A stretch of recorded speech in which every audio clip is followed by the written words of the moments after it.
We're gonna start this party off right. Or day, morning, whatever it may be. We're gonna start this day the way. Like, let me make sure I share it because it looked like the algorithm ain't algorithm this morning. Let me make sure I share it. Hold on.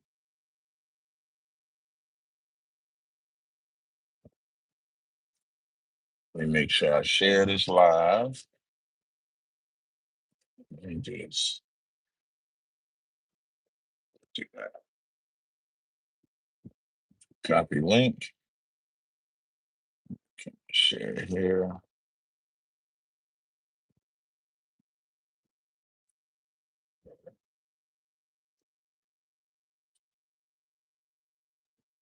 There we go there. Let me come over here to my Instagram. Tazaryach TV.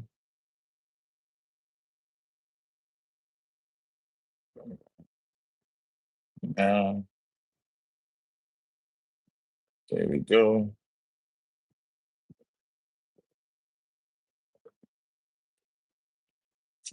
All right.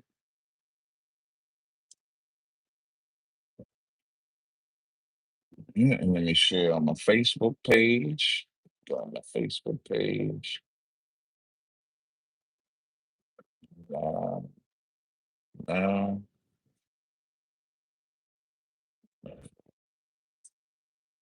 in. So 862. Get the link. There we go. And here we go. Let me go ahead and post. I should have shared that to a group and get this in a group. Share group. Let's see. Christian singles. Share. Biblical room. Share. Post. And 12 a.m. thoughts. Post. Hey, y'all, welcome to another edition of the Call Chronicles. I'm your host with the most, on my way to the gym. Um, this is kind of like a late start for me. The past month, so I've been going to the gym. I've been getting up about 5:30, 6 o'clock to go to the gym. But of course, doing radio shows on Thursdays, especially if I'm at the school, I don't get home. Like last night, I didn't even realize we had the show that late. Last night we did the show till 1 o'clock. I got home about 2 or so, went to bed. Um, so kind of like a late start. What's good, Captain? Send you a rap. You sent me a rap battle? If you sent me a rap battle, I'll check it out. Let's see. I'm supposed to do me speaking of rap battles, my good brother Goods, the animal, he's a battle rapper, well renowned for his rap skill. He got a clothing line and he got some sneakers that he has called Slick Walks. Actually caught me a pair of the Slick Walks. I'm gonna do a review of them. Might not be too long, but I'm gonna do a review of the Slick Walks to promote the brother's business. Um, make sure y'all cop his joints. It's not that bad. Oh, you know what I gotta do? I gotta take my Bluetooth off. Forgot. Might have to turn my Bluetooth off. Give me once. Did I leave my Bluetooth? I think I left my Bluetooth. Hold on. So I had to turn my Bluetooth off real quick. I had to turn my Bluetooth off. Dang, big dog, you look swap. I don't know what that means. You look swap. I don't know what that means. Maybe it's a good thing I can't see the comments. So today, of course, is Smoke Fridays. So what Smoke Fridays is about? Smoke Fridays is where um, this is where you can be, I guess, as aggressive as you want to be. That's why it's called Smoke Fridays.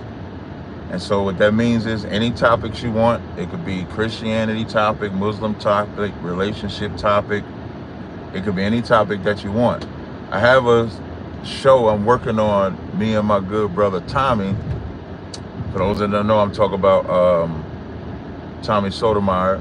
Him and I are gonna do a show, and I was actually talking to him yesterday, and I was telling him we was talking about like what stories we was gonna cover. One of the stories we want to cover is the Shakira Richardson. If I'm saying that name right, if I'm saying Shakira right, is it Shakira? And how she beat up her boyfriend. And so when I was looking up the stats show that women are more abusive than men. That's what the stats show. You look big like, oh, we got a homo in the chat. Definitely got a homosexual in the chat, y'all. Talk about I look big. That's crazy work right there. So, but when I was looking up the stats, you know what's crazy? Not only are heterosexual women arguably more violent, the lesbians are violent. There was this one video, shout out to my man Real Life Joker, has the Real Life Street Stars YouTube channel. He allowed me to come on his platform, appreciate it greatly. We actually almost had another interview recently, but time constraints couldn't work it out. But he had this woman on there. Now I don't know if she's still a lesbian or not a lesbian, but even she said she didn't realize how horrible women was until she dated him. Which show you she doubly mentally unstable. Because first of all, a woman has to be unstable to want her own gender. And then she finds out how unstable they are because she realized how violent they are. That's crazy work. I want to show y'all this video. I'm going to do it probably when I stop driving. I want to show y'all this video that was sent to me by quite a few people. Quite a few people sent me this video of this Jewish man. And the Jewish man has pictures of young kids in his phone. And then there's another story I want to show. A brother sent it to me. I believe he's from Alabama. There's a brother that just got unalived in Alabama. And it's interesting, man. It's real interesting. When we talk about what's done in the dark comes to the light. So the story of the brother in Alabama is a story of adultery. But when you look at the news article, when I'm reading the news article, I'm waiting to see why did the brother send me the article outside of course, the brother gets shot. Let me see if I can pull it up. Hold on. It might still be in my phone. Nope, hold on. Give me 1 second, y'all. I'm gonna show y'all the story. So a Birmingham high school coach in Birmingham, Alabama, they're mourning him because he was unalived after he was shot last week. The article says, loving, caring Birmingham high school football coach mourned after city's latest homicide. So it says, friends and family mourning the loss of an assistant Birmingham high school football coach who was fatally shot in what police say was a domestic incident. Demetrius Darnell Beverly, 39, was killed Wednesday at Lake Shore. Now, when I stop driving, I'll read more of the article. But I'm going to give y'all the summary of the article. Now, remember last week I said, either last week or earlier this week, I read Proverbs, the 6th chapter. In Proverbs, the 6th chapter, I read what is the jealousy or rage of a man when it comes to his woman. And people take this so lightly, like adultery, because that's what the brother was unalive for, because he slept. He's married. Now, in the world, think about this. And this is why when I had that debate with Andrew Wilson, and I said monogamy is a failure, because most men, I would argue 95% of men do not want to be monogamous. 95%. You don't have to believe me. Just think about this. If monogamy is about being in a relationship with one woman, there would be no strip clubs, there would be no OnlyFans, pornography. And if you look at Who's in the strip clubs? Who is buying and spending all the money on OnlyFans? The porn industry, and it's number one. You're going to find out that they are all married men. They are all monogamous men. Because why?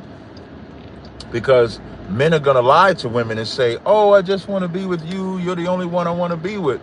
But in reality, they desire more women. But when you mandate monogamy, when the monogamy is through the pores, and there's nothing that promotes the feminist movement more than monogamy. So when men promote monogamy, you're more feminist than me. Because I don't promote that. Because think what monogamy comes with. Now, here's where I'm going to talk about Israelite women, for example. You got Israelite women that they come into the truth, but they still want the world view of their relationships being one man, one woman. So you'll have Israelite women that will come into the truth. Hold on one second. Caller, what's your name? Where you calling from? Wait, hold on one second, brother. Hold on one second. Are you coming out? All right. Hold on, y'all. I just gotta get this parking spot.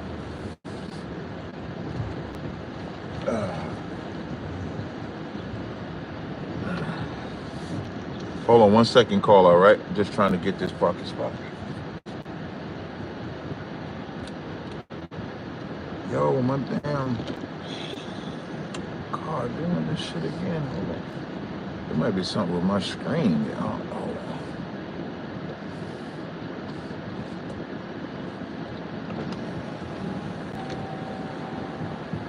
Hold on one second, caller.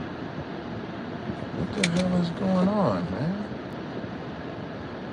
All right, y'all about to see me do something real fast. Hold on. I might have to end this live stream. Wait, let me see. Go ahead and speak, brother. Yeah, I can hear you, but I think I'm having some trouble with my car because it's not connecting to my car. So I don't know if my audience is going to be able to hear you. So can you go ahead and speak? Can I go ahead and speak? Yeah, like I hear you now. I just need to let my audience know. Audience, can y'all let me know if y'all can hear the brother? Go ahead, speak again. I need you to talk, brother, to the call on the line.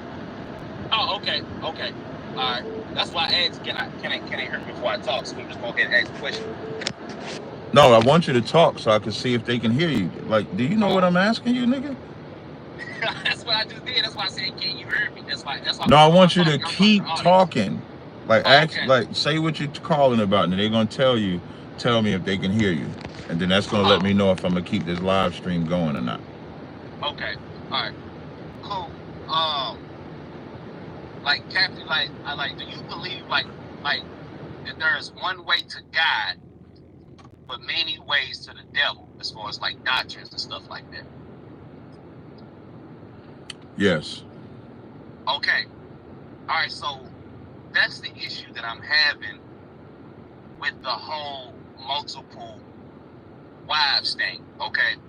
I was reading one of my books. Peter told Paul that if there was another God, I'm sure that guy would have gave us a 7 sense. They believed in 5 senses, and the 6th sense was for knowledge. So, which the prophets had. So I be asking people, what in nature shows that God is indicating that it's cool for us to have multiple wives? And I don't see, and I would say, don't you think he would have created some type of another woman? Maybe she would have been green or blue or something like that. So you saying that he would have created a green or blue woman? I'm just saying anything like. Hey, you smoke weed, brother? Nah, not at all. This is what I'm saying. No. So this is what I'm saying, Captain. Like, for instance, you look in the book of Isaiah, right? They know this guy from creation point. That's why he said, if you look in the heavens, it shows that God's ways are higher than man's. So I believe that the Bible is supposed to be about God's actions. I think we're supposed to see through him through nature, not because he kills a bunch of so-called Egyptians off. So what I'm saying is, if you look at Deuteronomy 4:32, it says, inquire about the days of the old, and asks about when I created man first on the earth, Deuteronomy 4:32, from one end of the heavens to the other. So when I inquire about Adam, that's why I was asking you the other day, do they serve the same God or different? Because if God doesn't change his mind outside, how can he change his mind in a book? So if Adam had one wife, why are we seeing he changes his mind in the book where now you can have multiple wives and things like that? I don't see God commanding Jacob to have multiple wives. God didn't command Adam to have one wife though.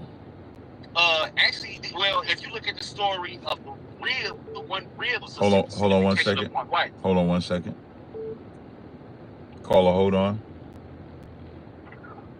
No, what I'm saying, well, first of all, the rib has nothing to do with one woman. The rib has to do with the woman that he got from his tribe. So when it says close, when he took the rib and closed up the flesh, what that's talking about is he got someone of his tribe, someone of his flesh. But that has nothing to do with mandating a order of only one wife. Okay, so do you believe that there was, okay, so in the time of Adam, right? Ask you a question. Do you believe that there was a law that was publicly current at that moment, or do you believe that the law just appeared at the time of Moses? No, I don't believe that was a law at all. The only reason that Adam got the wife, so before Adam gets that wife, what is Adam doing? You said what? I said before Adam gets the wife, what is Adam doing? I don't understand that question. I don't know, was he alone or something? He was working. So when the Lord gives Adam the breath of life, which is the understanding of how to live. And as he's doing the work, the Lord says, it's not good that man should be alone. Right? And so he gives him a helpmeet. He pours the spirit of deep sleep. The deep sleep is not him literally going to sleep. The sleep is just making him unaware. Right? And then when he says he took one of his ribs, which lets you know that there was many women over there, the ribs just symbolizes flesh, and closed up the flesh thereof. That's why Adam said, this is now bone of my bone, flesh of my flesh. You're familiar with that, right? Correct. So did not Laban say that to Jacob when he saw Jacob? I'm asking, do you if you don't know, I'll read it for you. I know what you're saying. Yeah, I read that part. Okay, so Laban, when Laban saw his nephew, he said, behold, thou art my bone and my flesh.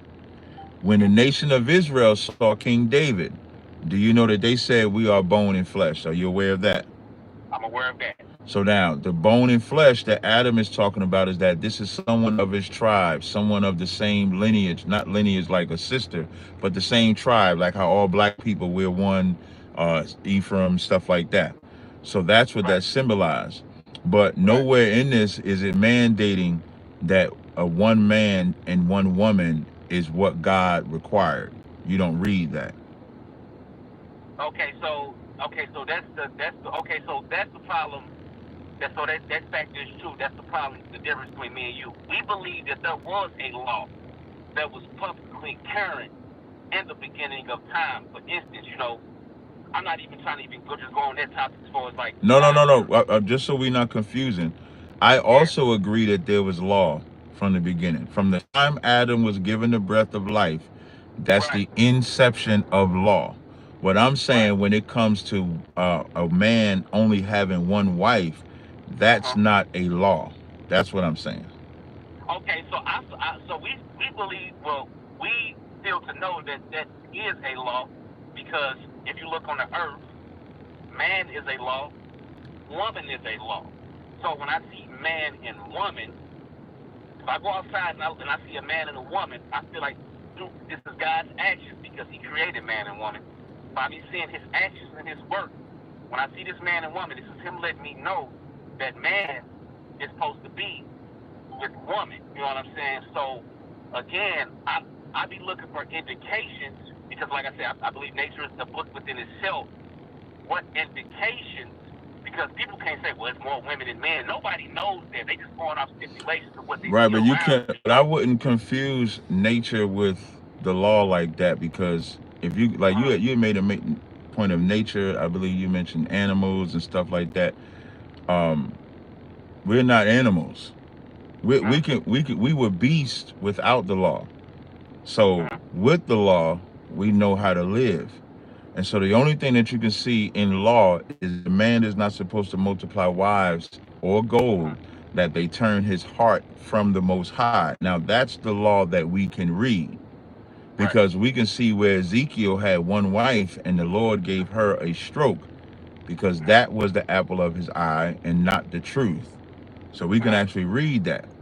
So we can read where man is keeping the law that y'all say, and God unalived his wife, and we can read where Solomon had multiple wives and he went off. So we have a story. So we have two sides of the coin. We have one who was living monogamous, but that was the apple of his eye, and then we have one who was polygamous, and they were the apple of his eye. So that lets you know you can fall off with either one of them, right? We agree there, right? Most definitely, we agree there. Right. So, but where we disagree at is that we can't mandate, like, we don't say that a man has to have more than one wife. That's not the position that we take. The position that we take is that if you follow the scriptures and they don't turn your heart, you can have 1 or 20. But the most important part is to use wisdom before you get a first wife. That's what we teach. So we don't, like, let's say if you was in our school and you got one woman, and let's say I got 3. And I look at you like, man, you only got one woman. What you doing? You out here, you selling yourself short. You should get. We don't do that. We gonna let you have your one wife and enjoy your one wife, and then that other brother, he's gonna have his 3, and he's gonna enjoy his 3. It's not an argument. Like, it's almost like the only reason we really debate monogamy and polygamy is because we've been infiltrated by white way of life. Because really, they're the ones that mandated monogamy.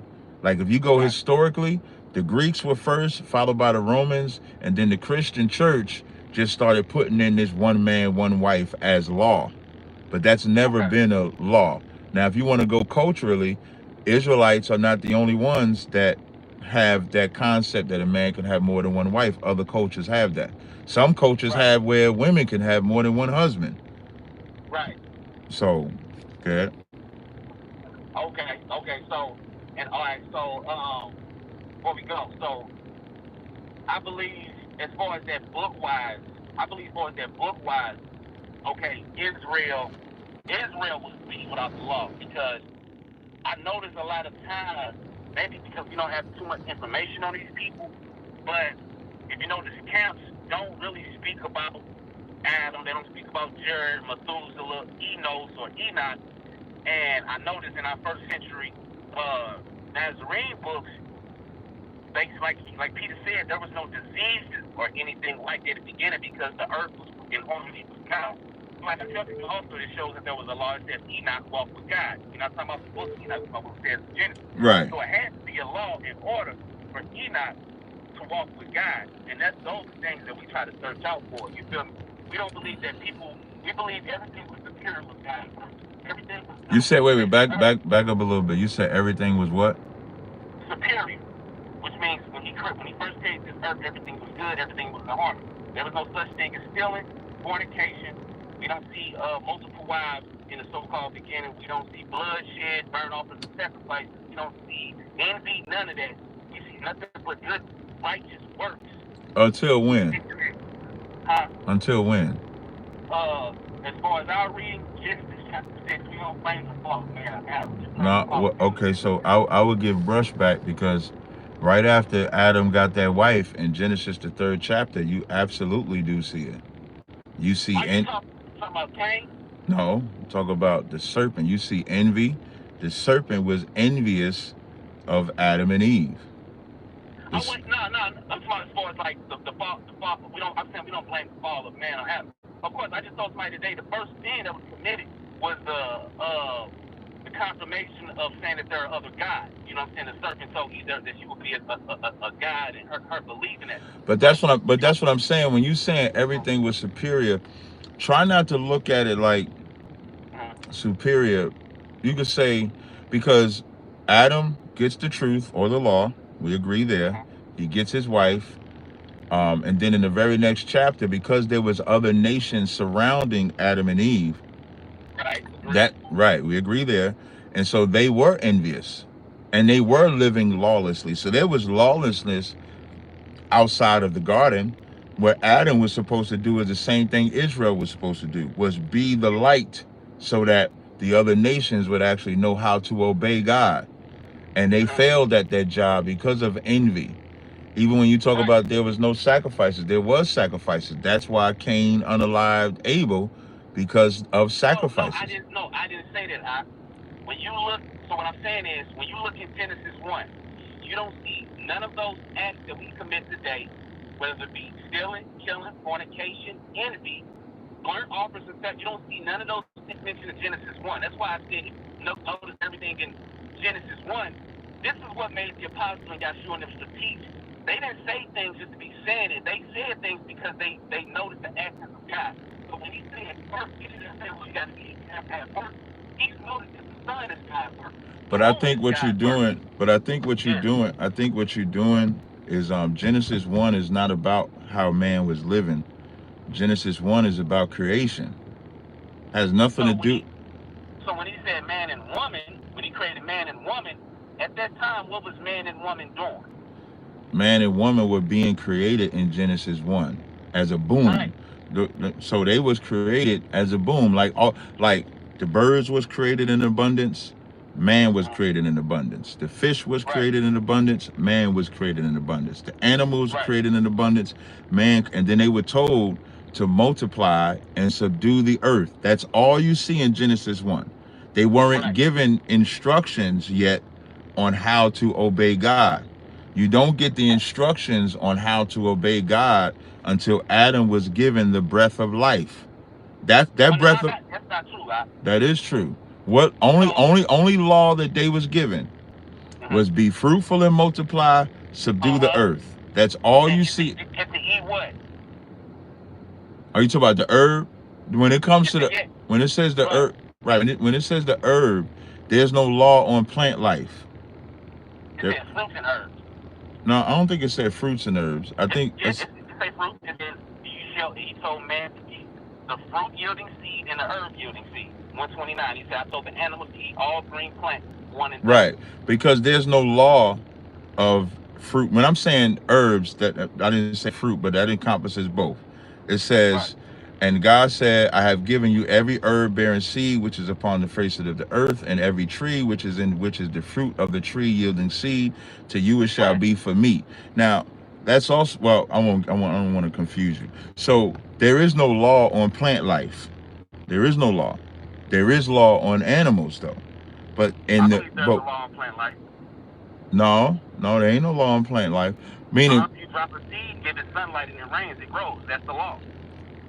Brother, you might want to try to stay focused on what we talk about. Nobody's talking about what grows and what doesn't grow. We ain't talking about that law. We talk about what you can digest. You brought up this to talk about what we can eat. And what I'm addressing when I said there is no law on plant life is about what we can eat, not about what we grow. So now with that said, if you want to add that, those are 3 things.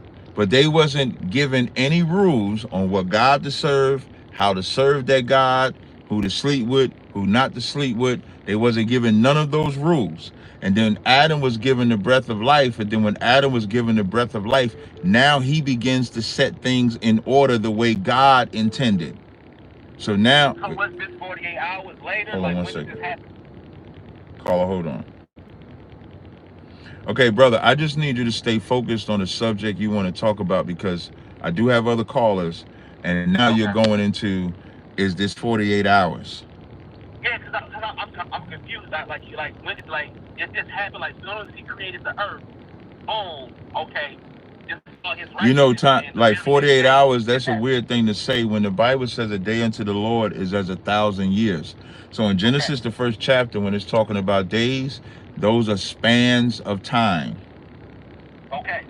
So now, on this, but I want to get back to the subject of monogamy, because that's what you initially called for, because we're kind of like all over the place now. So on the subject of monogamy, there is no mandated law that a man can only have one woman. There is no mandated law that a man has to have more than one woman. There is only a law that you cannot multiply women to yourselves, that it turn your heart from the Lord. Okay, so without a book, how would I know this? Without a book? Without... If we was in the very beginning of time, without a Bible, how would I know this? Without the Bible, you would do what you want. So Enoch didn't have a Bible, but he didn't do what he wanted. No, wait. Enoch had the Lord with him. Like the Lord is with me, the Lord is with anybody. But what you're asking is without a book. Without the Bible, we don't have the instructions. Even Enoch does not know the Lord without Adam, without Noah, without Seth. Because when the Lord speaks with Adam is the first man that God communicated with. Before him, nobody knew what they was doing. And then Adam gives that to Seth and the tribe, and his family. Then Seth gives that to his sons, and then they give it to their sons. That's how Enoch knows it. Enoch knows it because someone taught him. So now we have a Bible today that teaches us. So there's nothing that we don't get taught. So again, so if you say without the law, what would we do? Without the law, what would we do is what you see today. Which is what I was talking about. Without the law, it's pornography, it's OnlyFans, it's hoeing, it's men sleeping with men, women sleeping with women, men sleeping with multiple men, women sleeping with multiple men and women. You see the same nastiness that you see today. That's what you see with the Bible. With the Bible, there's order. With the Bible, there's instructions. With the Bible, there's law. Okay, cool. Understandable, but wait, don't say but. I'm gonna put a pin in it right there because I got two other people on the line. Let's do that. I'll call back. All right, no sweat. I appreciate it, brother. Great conversation. All right, no sweat. All right. Next call in the queue says 951-765. Hi. Good morning. Good morning. I don't know if you're talking to me in an open type of space, but you sound slightly echoey. Okay. Let me check. Okay. Caller, hold on.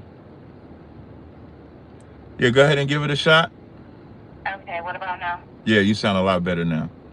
Okay, thank you. So, I have a question. So, before you came into the truth, or while you were coming into the truth, how did you decipher that being a Hebrew Israelite is better than, like, being a Muslim? And the reason why I'm asking that is because, like, me personally, I'm a little bit conflicted. So I have started to read the Bible, like, from cover to cover so I can gain my own understanding. Right. And I'm currently almost ending Deuteronomy. I'm not going to lie. It has taken me a while just to get to this point because there's a lot of things that I have to reread. And I'm like, wait, what? Right. I wasn't used to reading that type of text and understanding the allegory and, you know, the undertone of what the meanings truly mean. But I can't lie, on the flip side, being Muslim is appealing to me too because I like how, this may be superficial, but I like how the women dress. I like how they pray. Caller, hold on. Did you know? So now, can I ask you a question? What's your nationality? Oh, I'm black. Okay. Mama black, daddy black.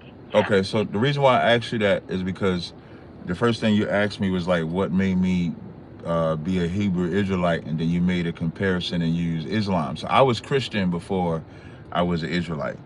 And what made me be a Hebrew Israelite is because that is my identity. Like, even if you decide to be a Muslim or a Christian, you would agree that that's not your identity, right?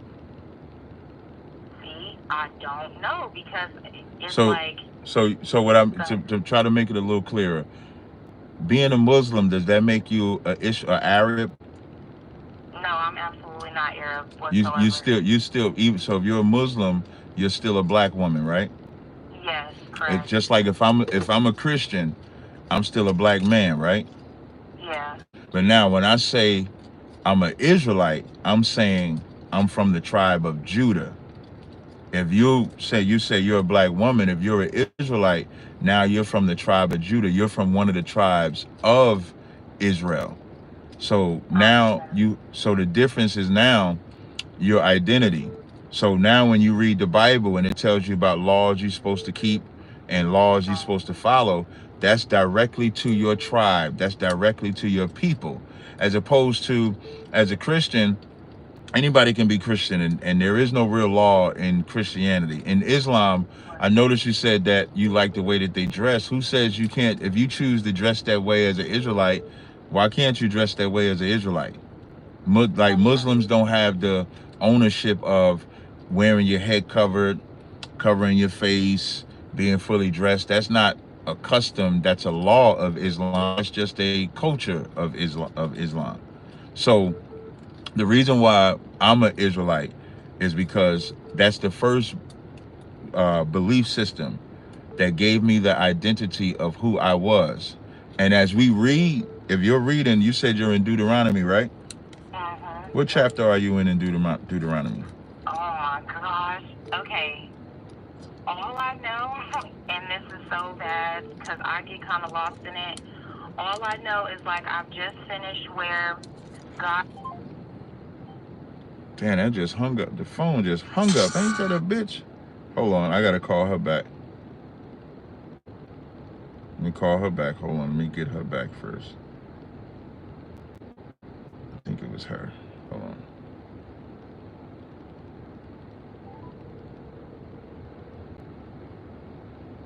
Hello? Yes, that's my fault. My phone hung up on It's okay. Just It's hold okay. on. Matter of fact, okay. Wait, no, hold on, because I gotta the other people that it hung up on. I gotta get them back. Hold on. Nope. I call her. Hold on, that was my fault. I got one more. I got one more person. Hold on, and I gotta get back. Hold on. That's okay. Hey, that was my fault. Just hold on. The phone line hung up. Hold on. Okay, so where we left off, sis, you was telling me what chapter you was at in Deuteronomy. Yes, I'm in Deuteronomy 20 and 18. Okay, And so you're in. Go ahead. You said side note. Go ahead. Side note, I wanted to say last night while I was doing my homework, I was listening to your debate against Andrew Wilson, and the part when he was like, "Who says 20 and 18?" That's how like I've heard all black people say the chapter and the verse like that. So he was tripping. Yeah, he like, definitely was. Yeah. Yeah. Yeah, he definitely was. So now the reason why I was asking about Deuteronomy 28 because Deuteronomy the book is because hold on one second. Caller, hold on. Y'all ain't playing this morning. Y'all calling in. The reason why I was asking that because Deuteronomy, you know about us coming over here in slave ships, right? Yeah. So in Deuteronomy the 28th chapter, it tells the children of Israel that we would. Can you go there? Do you have your Bible? Happen to have your Bible with you now? Yeah, I have it right in front of me. Okay, so go to Deuteronomy the 28th chapter. I'm gonna have you read verse 1 first. You said the 28th chapter? Yeah, the 28th chapter and read verse 1. Okay. Well, I'll read it. Let me see if I got I have my Bible. Okay, I can read. Oh. I'm a little slow. I'm getting there. I'm almost there. All right, go ahead. You read Deuteronomy 28 and 1. Go ahead and read that. Okay. And it shall come to pass, if thou shalt hearken diligently unto the voice of the Lord thy God, to observe and to do all his commandments, which I command thee this day, that the Lord thy God will set thee on high above all nations of the earth. So now in that first verse, he's telling the children of Israel that if we keep the commandments of God, that we will be above all people. That means all the laws that he gave us, we have to obey. Right? Now I want you to read, I'm gonna have you read 3 verses in total. So I want you to read verse 15. In Deuteronomy? Yes, same chapter. Okay. I might have you read 5 verses. So read verse 15. Okay. At the end of every 7 years, thou shalt make a release. No, you still in Deuteronomy 28 chapter? Oh, I'm sorry. Okay. Yeah, I want you to stay in the same. All these verses I'm gonna have you read are gonna be in the same chapter. So you're gonna stay in Deuteronomy 28, and you're gonna read verse 15 in that chapter. Okay. And that one that I just read too, it kind of like clicked like, oh, that's how they do the credit score too. All right, I'm here at 2815. Go ahead, read that. Okay. But it shall come to pass, if thou wilt not hearken unto the voice of the Lord thy God, to observe to do all his commandments and his statutes, which I command thee this day, that all these curses shall come upon thee and overtake thee. Now, for time's sake, because I have other callers, when we get off the phone, you can read the curses that will befall us for our disobedience. But I'm gonna have you read. I'm gonna have you read Okay. one so you can understand. But I'm gonna surmise it. So, black people in America, we've had our identity taken away from us. We've had our culture. We've had our children. Our husbands and wives are fighting against each other. We don't take care of our kids. We're horrible parents. All of that you're going to read in this Deuteronomy, the 28th chapter. But what I want you to read is the last verse in Deuteronomy 28. It's verse 68. I want you to read that verse, and then I'm going to explain it to you what it means. Okay. And the Lord shall bring thee into Egypt again with ships, by the way whereof I spake unto thee. Thou shalt see it no more again, and there ye shall be sold unto your enemies for bondmen and bondwomen, and no man shall buy you. So now, the word Egypt means bondage.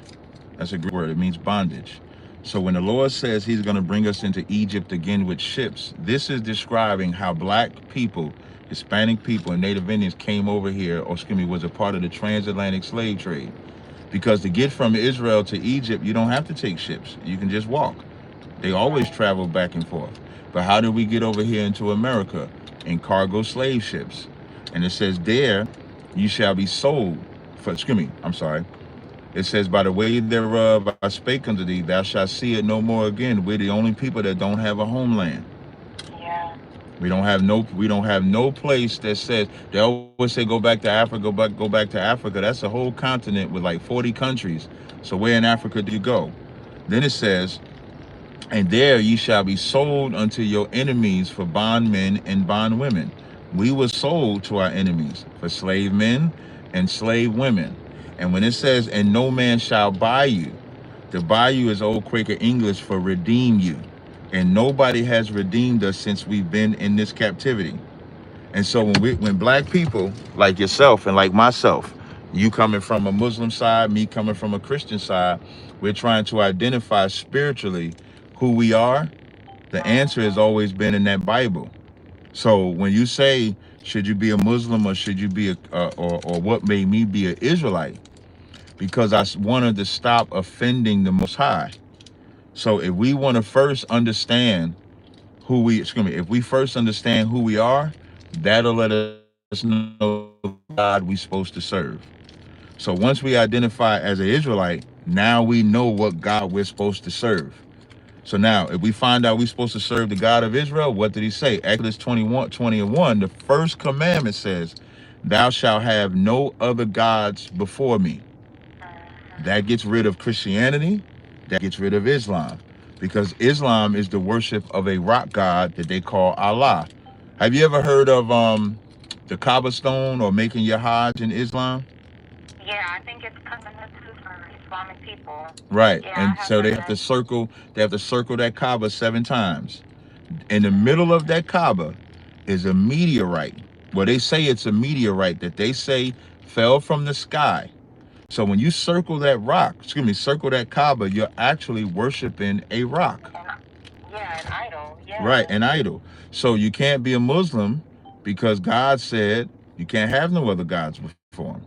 In Christianity, they walk around with that wooden cross. They act like Jesus is the only one that died on that cross when a lot of people died on that cross. You're walking around with the murder weapon, the method of torture that they used on Christ. So we can't follow that.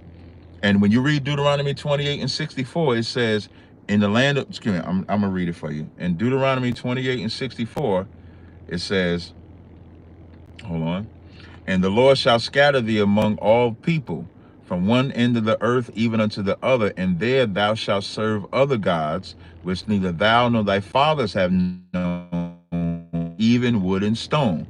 So Islam is stone worship. Christianity is wood worship. So you can't be a Muslim anymore because that's a false God. You have to follow the God that belongs to your people and that's the God of Israel. Wow. You are so smart. And not to be improper, but do you guys offer like tutoring or like Where do you live at? I live in Pittsburgh, Pennsylvania. Okay, let me give you a number to call for Pittsburgh, okay? Okay. All right, hold on. Caller, hold on.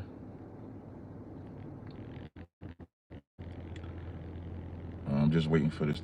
Can't put it on hold. Oh my God! Don't do this to me, man. I'm gonna hang up on that one. Let me see if it merges the call. Hopefully, it merges this call. It won't merge it. I can't even hang up on it. Hey, 904, can you hear me? 904. Yeah, can you hang up for me, brother? I appreciate it, and I'm gonna call you back. Oh, okay. Do I? My phone acting up and everything. Are you still there? What in the birthday cake is going on? This Jesus Christ! I gotta call everybody back again. Ain't that a bitch?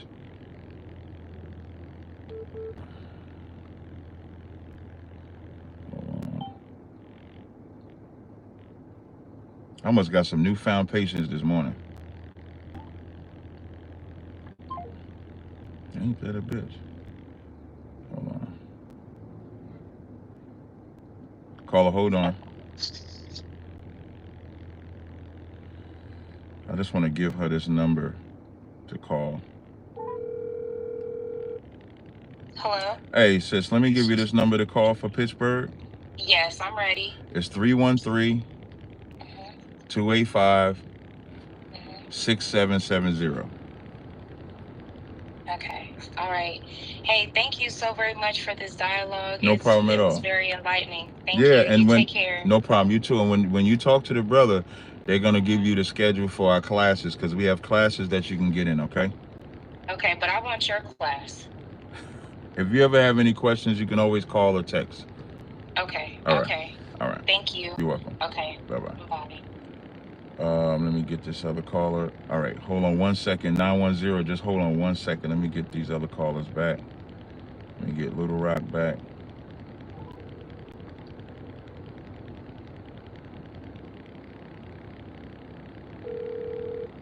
All right, hold on, caller. Hold on. All right, 910. What's your name? Where you calling from? Young man Ron, aka Paparazzi, man. Say that again. Young man Ron, Atlanta, Paparazzi. What's going on, brother? You got a question or comment? Another one, man. I was watching this cross the line, man. These folks is crazy about Gorilla Hebrew, bro. Yeah, they is going crazy about Gorilla Hebrew. I thought I was gonna have a live. Hey, I thought I was gonna have a live stream today that wasn't about Gorilla Hebrew. It don't make no sense how fan out these people is when they see the fan, man. It's like they see the fan. Hold on 1 second. Caller, hold on. Con, go ahead, brother. You can continue. Yeah, I just wanted to make a quick comment, man. These folks see the fan, it's like they must be engaged in that type of stuff. They damn stuff. Must be. That's what I said. They must be. That's what I think. That's the only thing I can think of is that they must be. Ain't no way they capable of, man. It's getting it up his derriere, man. It's crazy, man.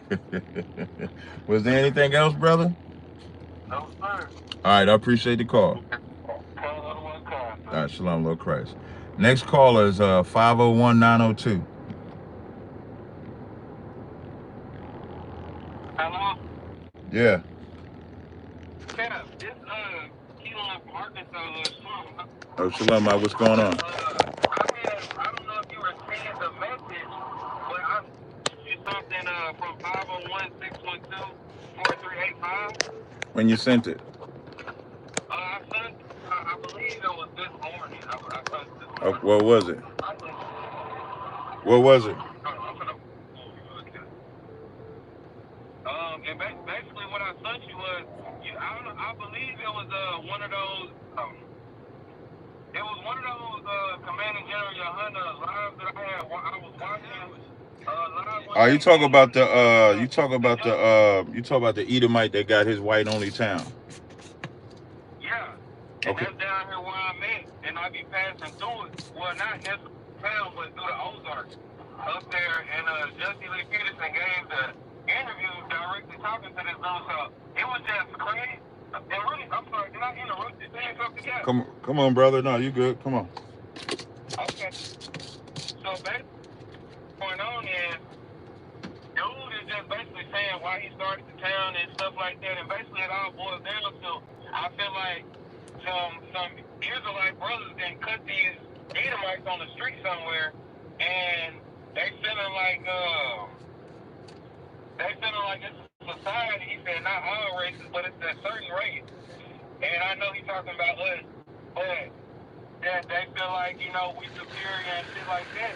And he said they made them feel like their ancestors and stuff, everything they did really amounted to nothing because it was just on the blood and sweat.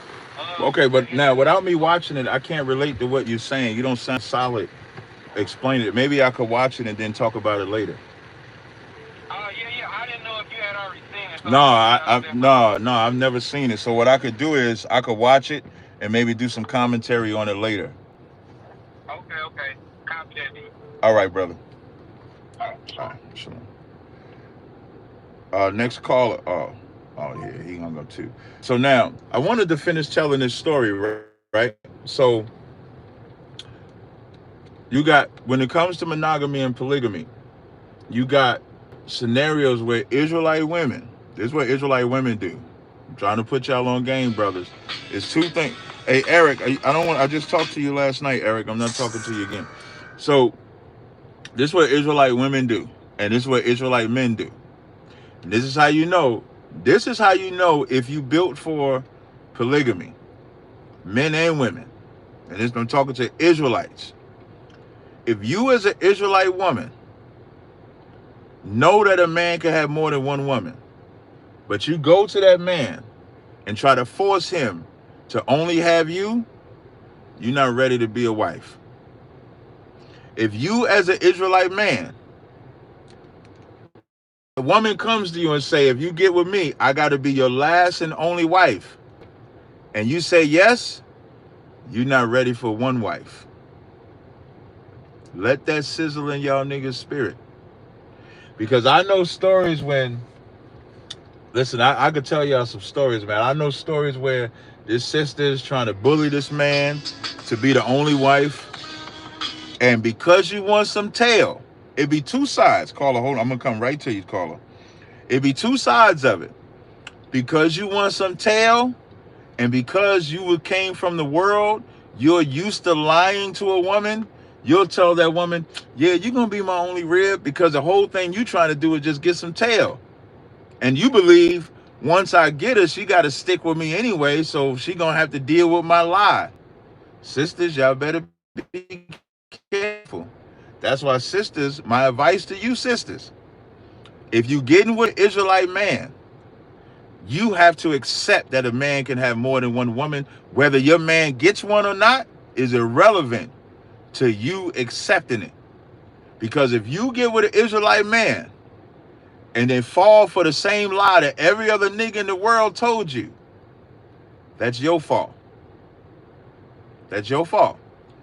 And for that brother, if you lie to that woman and she goes absolutely insane on you for lying to her, that's your fault too. I don't have mercy on these. Listen, if you ask anybody that's ever gotten counsel from me, I don't have mercy like that. I don't have that type of mercy where I'm going to be on the brother's side because a man can have more than one woman knowing that he lied. You deserve what you got. Because you should have been an honest nigga, and you really just a scary ass nigga that's scared to tell. There ain't a woman that's ever been joined to me that I've ever been afraid to say, I got other women. Never. And never will be. How you going to be an Israelite man and afraid to tell your woman that you can have more than one woman? And for you Israelite sisters, you're going to have to undress American doctrine, white man's monogamous doctrine. You got to undress that off yourself. And that's not to say that you can't look for a man that only wants you, but you can't make, let me see what name I can make up. You can't make a Deborah law in your mind that if the man marry me, I'm the only woman he can have. You got a demon on you. Caller, what's your name? Where you calling from? You don't. Hello? Yeah, what's going on, brother? You got a question or comment? Yeah, brother, I just wanted to real quick. It's a little simplicity and stuff like that because I was sitting with my people the other day and the movie Passion of the Christ came out. I just wanted to know your opinion on the movie. You know, forget all the crackers and stuff like that. We all know that false images and stuff like that. But as far as the story and the theme is concerned, what's your opinion on that? I hated the movie because it had Christ too sissified. Right. Like when they picture the same man that beat people out the temple, the same man that said, "Woman, what have I to do with thee?" The same man that said, "Are you 12 gonna leave?" Like Christ didn't talk like a sissy, but they'll have it like Christ, like, "Blessed are the poor, for theirs is the kingdom of heaven. Beware of the leaven of the Pharisees, which is hypocrisy." But you could read how many different times they wanted to unalive him. You would read how he would check the disciples when they didn't understand what he was saying. So Christ was and when he gave the parables of himself, he said, "Thou art an austere man." So an austere man wouldn't be the man that you see in the Passion of the Christ. That's a homo in Passion of the Christ. Right. That's Okay. that's how I look as at far it. as like everything else, like as far as how they were treating them and things of that nature, you kind of stay away from that too, as far as the whole movie is concerned. When you say treat, wait, hold on one second. Caller, hold on. All right. When you say treating them, what you mean? Explain by treating them. What you mean? Like, but they was like, what I mean by it is like, I guess what I'm trying to get at is like, we all know that Christ was like a faithful man. You understand what I'm saying? And they made him look sissified, like you said. But as Right. far as the way they were treating him, the way they were beating him, the way they, drag him around and stuff like that, did they actually do that? Did they, like, was this something that was like actually done to him? Was this okay, what remember, movies are about the drama, the theatrics, the appealing to everything. Hold on one second. Caller, hold on. That's what the movies are about. So the movie is to draw you in with that type of drama. So there's no scripture that says how they did it, but it did say that they tortured him, that they beat him. That's actually what I was trying to get at. I couldn't even find the verse to say that. Like, what is scripture that can explain the things that the Passion of Christ was kind of, giving us in the movie? Are there any scripture on that? No, that's the theatrics of movies. Movies have to, make you cry. The whole point is to make you cry and love white Jesus even more. So now when you out there and you about to hate the white man for all the shit that he doing, you're gonna think of that nigga that got struck by lightning trying to film that movie. You're gonna think of that nigga. Yeah, because every time I think of Jesus, Caller, hold on. My ancestors were being treated on the bills. Right. And how we're being treated now, you know what I'm saying? Like, we're not being hung, but we're being chastised in the street, we're being beaten by the police and stuff like that. And, right. And that's the same people that want us to love them because Jesus loved them. Yeah, certain things that because the conversation came up, and I was like, well, the movie to me is like, fast forward to how we're being treated today. You know what I'm saying? We're not being hit with whips and chains and stuff like that, but we're definitely being hit with batons and being shot down with guns. You understand what I'm saying? And it was just a conversation. I just wanted to know your opinion on the movie and things of that nature. And now, so when I'm reading, so I'm trying to read it. I don't know if I'm reading they flogged him. I would have to find it. But yeah, but that's my position. I thought it was a horrible movie and something that further indoctrinated us with loving white people. That's how I look at it. Copy. I just wanted to get no, I appreciate that. I had one more question if you had the time. It was another. Do you have the time? You say one more time? I wanted to ask you another question if you have the time. Yes, go ahead. Ask your question. Yeah, there was a book that came up about that I seen because I'm in the Israelite community and stuff like that. And I saw a book called The New World Jury. Right. Ever heard of it? It was like It sounds familiar. I don't think I've ever read it, but it sounds familiar. It's a very expensive book. It's almost like how I came into the truth with the Russian Icon book. It was like that book was expensive. I went on a rampage trying to find that book, and when I finally came upon it, it was like, wow, with the book, with the images and stuff like that. Mm-hmm. Yeah, no, I'll check it out. Send me a link for it. I'll check it out. I'll send you a screenshot of it and stuff like that. You can find it like Green Cheese online. Okay. Northern Kingdom, though. Okay, yeah, that's cool. Send it to me. I'll send it right to you. And real quick, I mean, for everybody listening, yeah, you know what I'm saying? I gotta always give a shout out because you know what I'm saying. It works. You know what I mean? I appreciate it. It works for me in my bed and stuff like that. So I just wanted to give a shout out. I appreciate that, brother. All right, no doubt. I'm gonna send you that link right now. All right, no sweat. All right, peace. Next caller in the queue, it says 347-423. Hey, Cap, what's up? How you doing, brother? I'm good to go. How you doing? Yeah, my name is Kwame. First, I want to start off. This question is in relation. Hey, can you do me a favor? Can you hold on 1 second, all right? Sure, no problem. I appreciate it. Everybody hold on 1 second. I'll be right back.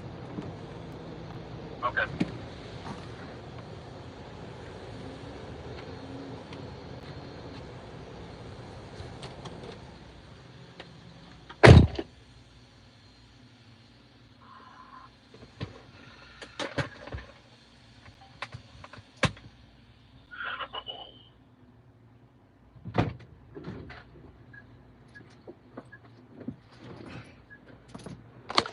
I didn't go nowhere, y'all. I'm right here. Just bear with me 1 second.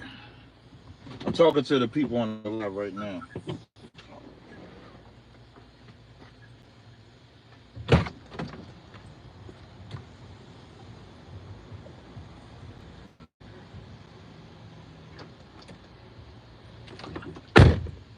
All right, you go ahead and talk, brother. All right. Listen, yeah, this question is in relation to the Gorilla Hebrew situation. Right. Now, my question to you is this, right? Are there any provisions in God's laws having certain requirements to being a priest, other than just being a Levite? And I'm just trying to let you understand that I understand that you are who your father is, right, according to the Bible. Right. But part of me believes that God's laws are so pure and spiritual that I can't see an Israelite with a white mother having the ability to be a priest or lead any camp.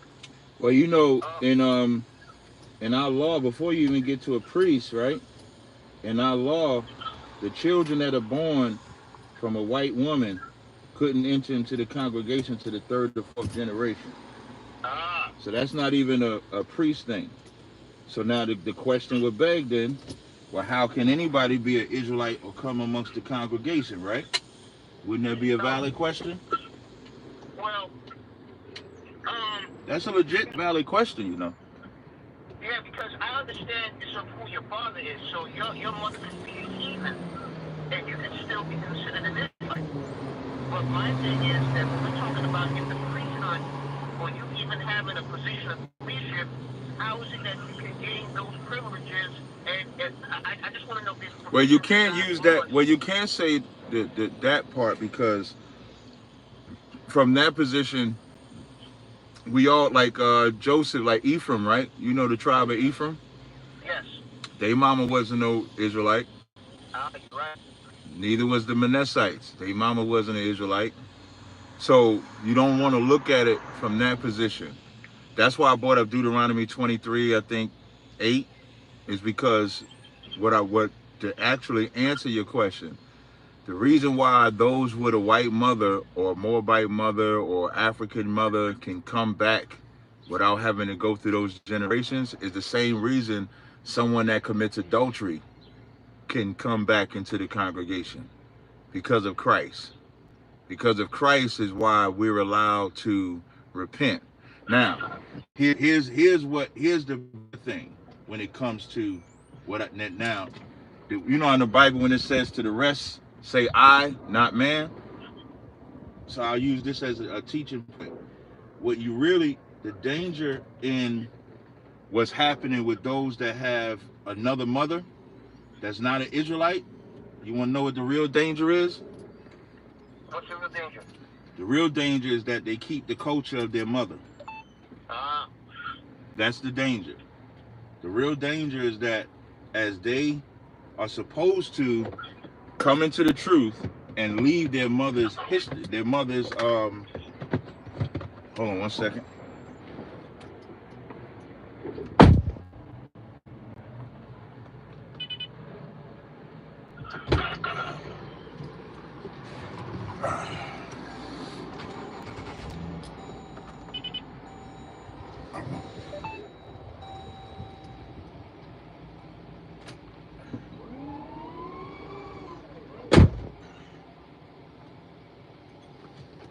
So now the real danger is that, can you hear me now, brother? All right, hold on. I was tired of that, so I had to fix my car just now, which is what I just did. I don't know why I gotta take this back. I had for anybody that follows me, that y'all know that I had recently had to get my AC fixed. And ever since now, it ain't happened right away. Now I don't know what they did, but I'm definitely going to my mechanic because since then the screen on my yesterday my screen froze. I had to actually disconnect my battery to get the shit to work. So what I just did, which y'all saw me, so my battery on my Jeep is under my passenger side front seat. So I had to actually go, when I was talking to you on the phone, I actually went, disconnected the battery, reconnected it, and then that reset my screen. So I have to see what's going on. But, so now the bigger thing is, so like, when you have a mixed child, right? I'm using mixed child because that's easy for everybody to understand. You know what a mixed child is, right? According to Not to the Bible. yeah, According to the white man, right? According to the white man, what is that? It's a black father, white mother. Vice Okay, versa. no. Well, a mixed child is not just that. You gotta always remember when you're teaching, right? If you're teaching, just teach, and I'm gonna tell you what I mean. A mixed child is any child that has a mother and father of different races. That's a mixed child, according to how America looks at it. So if an Asian and African have a child, that's a mixed child, right? Yes. So some things you don't want to make black and white so people can know and respect your position. If you make everything black and white, they're going to say, okay, everything is just black and white for him. So you don't want to do that, right? So now, the danger of a mixed child is that when that mixed child is born, you run the risk of them navigating to the mother's culture or the father's culture. And so it could become a conflict of interest. So in the Bible, like in Nehemiah, you can read where when the Israelites married those Moabite and Ammonite women, their children gravitated to their mother's culture. They were speaking more Moabite and Ammon than Hebrew. You're familiar with that, right? Yes. So that's the danger today. So are they Israelites? Yes, because their father is an Israelite. The danger when dealing with them is, did they really rid themselves of their mother's culture? Now, to make it even, because this ain't like the thing when you talk about with Guerrilla Hebrews, what is it when Tazaryach said he was the Holy Spirit? He got a black mother and black father, but still said he was the Holy Spirit, right? You're absolutely correct. So we But can't. I just. Good. I'm sorry. All right, I'm listening. No. Go ahead. Because I understand exactly what you're talking about, right? But Tazaryach, I believe he's a Judite, correct? Yes. All right, now I wanna stay on the line of the Levitical priesthood because that's something that he has always. But if I'm not mistaken, didn't you bring up Guerrilla Hebrew with his mama's culture and stuff like that? Yeah, but the source of what I'm trying to I understand. right? I don't have a problem going to the source, but I just want to button this up because again, I'm a teacher, and so okay. Guerrilla Hebrew, you made the point that he picked his mama's culture. So what I'm trying to show you is that just because you have a white mother, African mother, Chinese mother, and an Israelite father does not mean that you just automatically gonna be a sinner, because you can have a black mother and a black father and still be a sinner, correct? That's correct. Okay, so now we can go back to the priesthood. I just want to make sure, from a teacher position, you cannot teach because you got a heathen mother. That means you're automatically going to be a sinner. Because Tazaryach and other men that have fallen off in the truth, they didn't all have white mothers. So we can't make this a mixed race issue. This is a sin issue. We got to start there first. Now, once you get into the intricacies of what they did, then you can tie it in there. But sin is sin. So now ask your question about the priesthood. Okay. Now with the priesthood now, right? Is wait, let me just I don't want to lose my train of thought.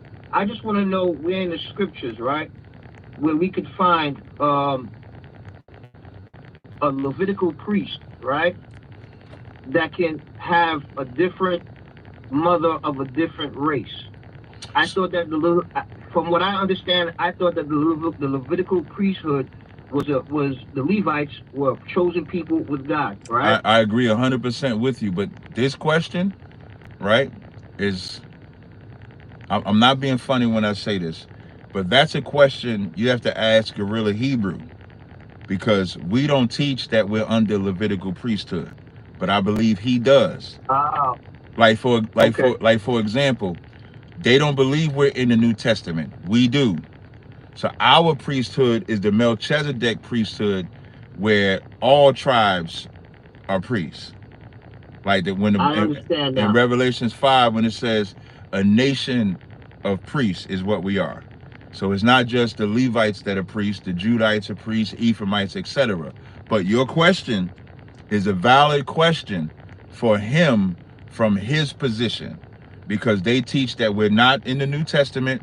So if we're not in the New Testament and not under the Melchizedek priesthood, you would have to ask maybe, or you could even ask Deacon that, because Deacon comes from that background. Hassad comes from that background.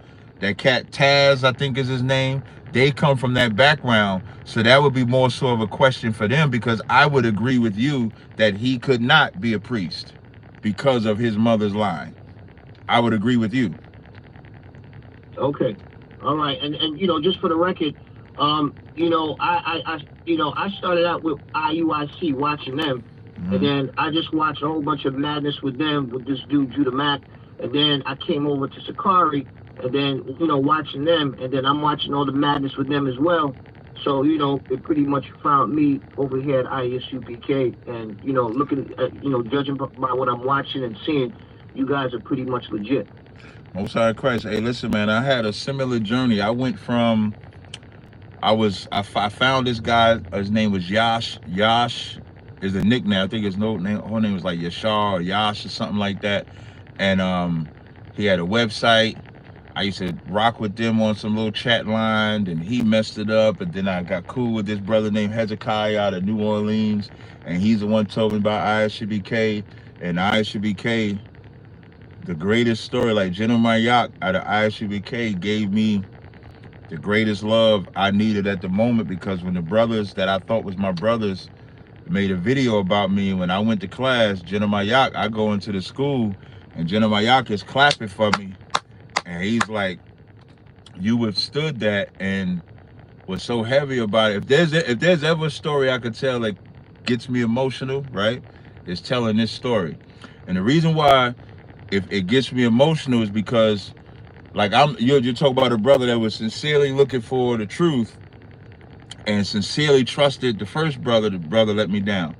Went to the second brother. That second brother tells me ISUBK is the truth. Tells me that ISUBK is where it all started, give me the website, all the info. And then when his partners find out that I'm going to class in ISUBK, they begin to talk shit about me. They say, fuck him and all that shit. And then when I go to the brothers that this brother sent me to, and then they clapping. And when I'm saying clapping, because I withstood that and show me brotherhood, they got my loyalty for the rest of my life. They ain't shit nobody could ever say to me about ISUBK. because of that. And so I thank Tazaryach for that. So I'm saying that to say, like, all of our journeys, but now at some point, you're going to have to sit down somewhere. What I mean by sit down somewhere, you're going to have to sit down somewhere where this is where you learn. And I'm saying that from somebody that hears everything other Israelites say. So I hear what a IUIC may say or teach. I hear what a GMS may say or teach, what a House of Israel may say or teach, what a Rum Gadal may say or teach. But I am ISUPK. I don't change from that. Yeah, I copy. All right. Copy, yeah. All right, no sweat. I appreciate it, man. Hey, no sweat. I appreciate the call. Peace to you too. Next person in the queue, it says Jay Stevenson on my phone. Shalom, Cap. Shalom, you got a question or comment? Yeah, I got a quick question. It was on Mark 10, so always about Christ. Telling the brothers that put away your wife and marry another is adultery. Right. I always figured adultery was just, a man sleeping with another man's wife. So what does he mean by if you put away your wife and marry another one, that's adultery also? You got your Bible with you? Yeah, I got it with me. Go to Exodus 21:10. Because remember, the argument that Christ is battling, the statement that Christ says is, whosoever putteth away his wife and marry another committeth adultery. So now read Exodus 21:10. All right. If he take him another wife, her food, her raiment, and her duty of marriage, shall he not diminish? Which wife is that talking about?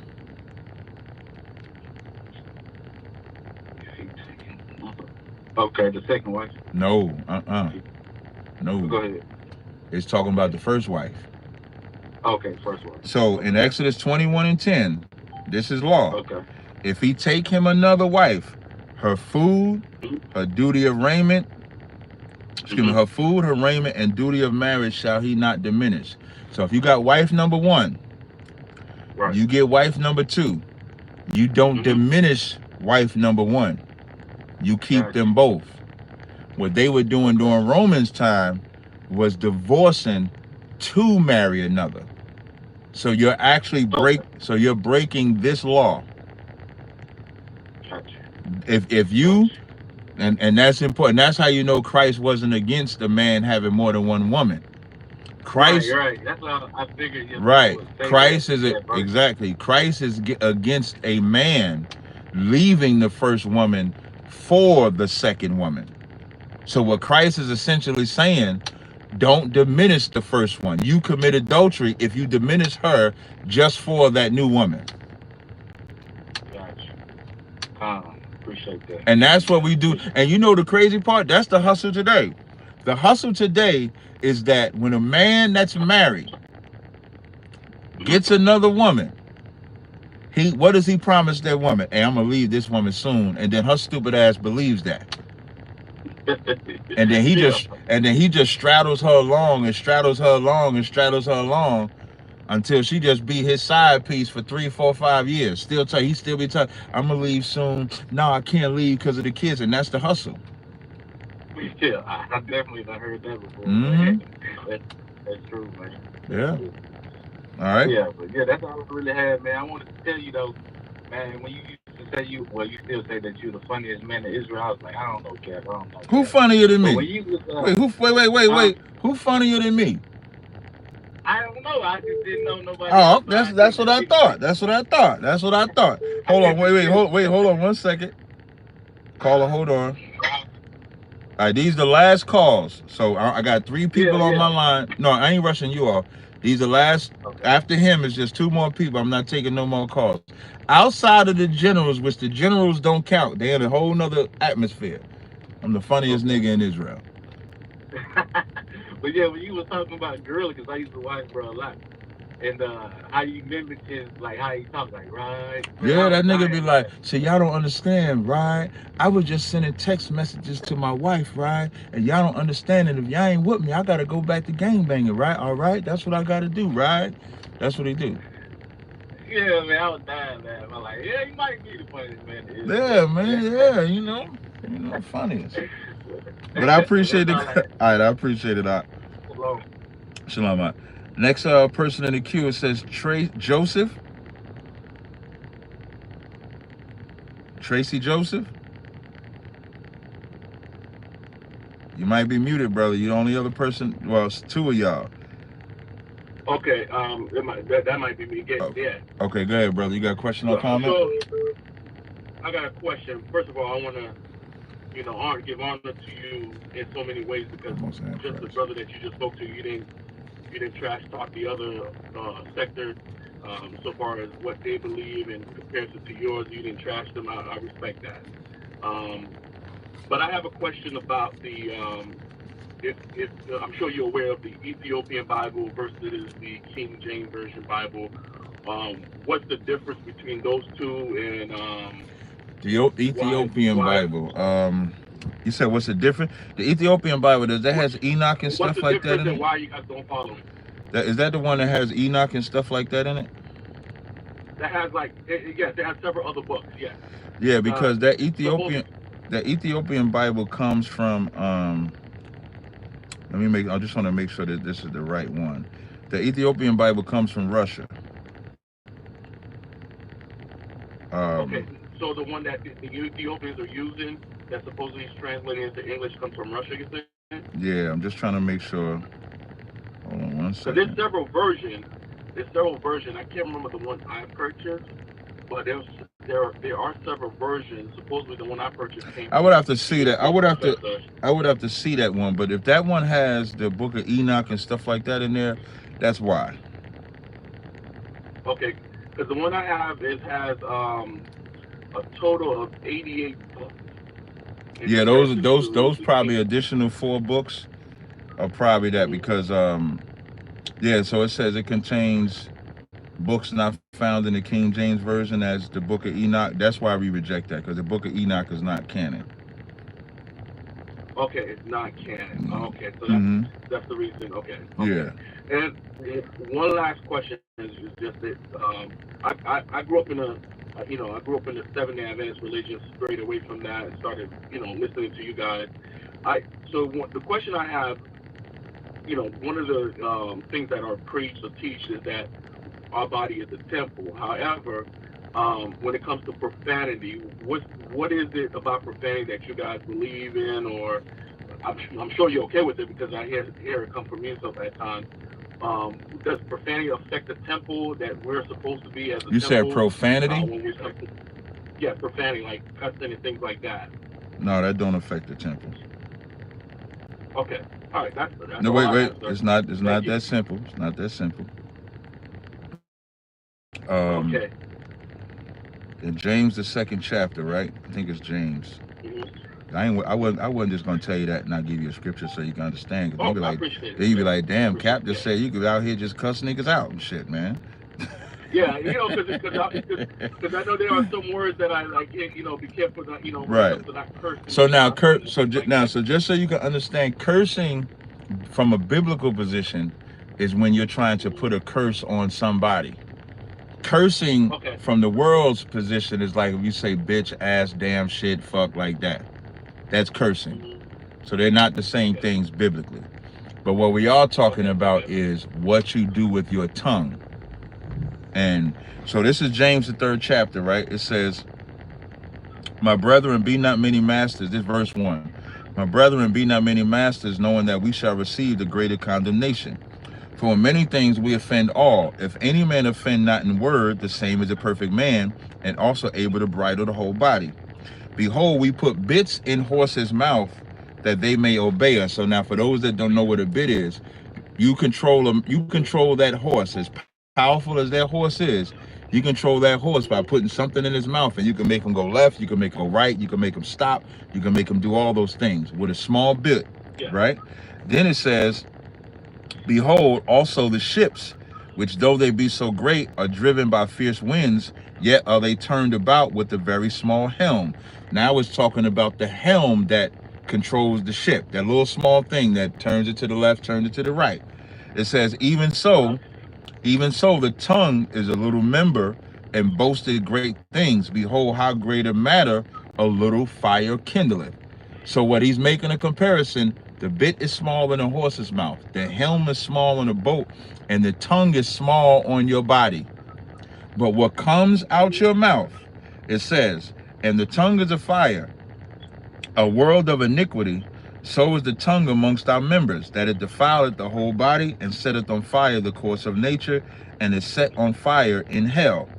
I want to get this first before I explain. Verse 10 says, out of the same mouth proceedeth blessing and cursing. So now, with that said, curse words don't defile you. What you say, period, can defile you. Because those same words that I just mentioned, ass, fuck, shit, bitch, damn, etc., that people consider curse words, you don't have to even use those words, and you could defile somebody by what you're saying, by what you're doing. Agreed. Imagine telling a little kid, you ain't gonna be nothing when you grow up. You ain't gonna be this. You ain't say one cuss word. I remember my grandfather, I be loving my mother. My grandfather told my mother, he ain't gonna be nothing. He gonna be just like his daddy. Now I'm sitting here listening to my grandfather say, I'm gonna be just like my daddy. And then hear my mother on the side, no, he's not. He gonna be somebody. I hear her countering that. Now my grandfather didn't swear, but that's what my grandfather said. So he didn't use a cuss word, but out of his mouth, without my mother being there, how do I take that? So people always want to go to the cuss, like foul language, but foul language is not something that can hurt you. Imagine like the story I was talking about earlier, where this brother just died because he was cheating. So imagine a brother finding out his woman is cheating. No cuss word used, but you just, hey man, I saw your woman leave the hotel with this brother. No curse word used, but that hurts. So it's you always want to make sure, like the scriptures say, be seasoned with salt, how you ought to address every man. So I've been doing the Car Chronicles for like 5 years, right? There's some callers that call in, it's very cool, even when they act out of character. There's some calls that call in, you see me outright cuss them out. Sometimes it's necessary to do. Sometimes it's not necessary to do. Even when you got on the phone, you said one of the things you respected that I didn't say nothing disrespectful about the other groups. That's that time. There might come a time where I'm gonna say something about it. That's being seasoned. Like you got to be seasoned enough to know when to say what you need to say and when not to say what you think you need to say. That's the better way to look at it. All right. Okay. All right, and that's what I appreciate it, brother. I appreciate it. Thank all right, you. No problem. All right, last call is it says Dominic on my phone. Shalom, Kevin. Hey, Shalom, you got a question or comment? Yeah, I can hear you, brother. Yes, sir. Y'all will talk about the top. This is Triple Baton calling out. You're breaking up. Can you hear me? Okay, I'm right here. Can you hear me? Yeah, I can hear you. I wanted to talk music with you real quick, sir. It was out too wild with you. What about it? You got to be quick, though. Okay, I'll be quick as I can. Yep. There's a song, sir, about it's called "Ask Ye the Prophet," and I wanted to know, is that Captain Cobb on that? Like, did he make that song? I would have to hear the song. I would have to hear the song. It's the one. Okay, so it is. Hopefully I can refresh your memory. Someone said, boy, your ass needs to stop and ask you the prophet. And he go like, I gotta hear. Yeah, I still would have to hear it. I would have to hear it. So this is my phone number. So what I would suggest you do is text me the song. I can listen to it and then I'll respond right there. You can respond. I appreciate that, Captain. Last question. The Tribe Vibes. So Tribe Vibes, I assume all these fire songs that we listening to, we can get them all on Tribe Vibes. Is that correct, sir? That's correct. All of them. Okay, good. I'm going to go ahead and get that app ASAP. Yeah, because it's been a lot. And yeah, definitely. Man, the General, man, you ask every week. The General was on his thing last night, man. He was on fire. And Cross the Line was too. So, yeah, I just appreciate everything y'all doing. We just keeping it going. But that was it, sir. Thank you, brother. I appreciate it. I appreciate it. Most High in Christ. All right. You have a good one. You too. All right now. All right. All right, y'all. Appreciate y'all rocking with me, man. Y'all actually saw me fix my car to get the sound right while we did the live stream. I do it all. I don't hide nothing. Except my private life, maybe. I guess that don't really count. So until next time, shalom, Israel. All right.